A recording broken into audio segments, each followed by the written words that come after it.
miközben egyre több mindent elintézhetünk online, valahogy egy igazi tekintetváltás, egy készfogás, vagy akár egy ölelés, szóval egy személyes találkozás, az igazából továbbra is csak offline működik.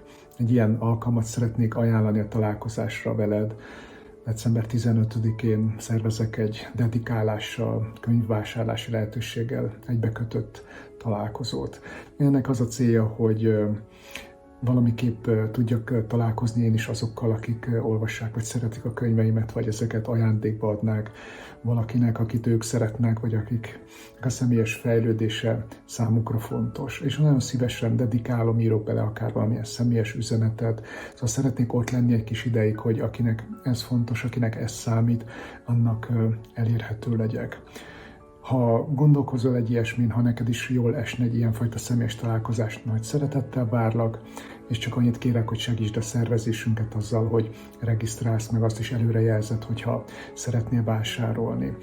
Az apropóját az új könyvem adja, amiben nagyon hiszek, nagyon szeretem, és nagyon kíváncsi vagyok rá, hogy hogyan fog találkozni a közönséggel, de régebbi Mit üzen trilógiás könyveket is viszünk majd szükség szerint, de ha elhozod a saját könyvedet, és csak egyszerűen dedikáltatod és találkozunk ott, annak is nagyon fogok örülni. Várlak szeretettel!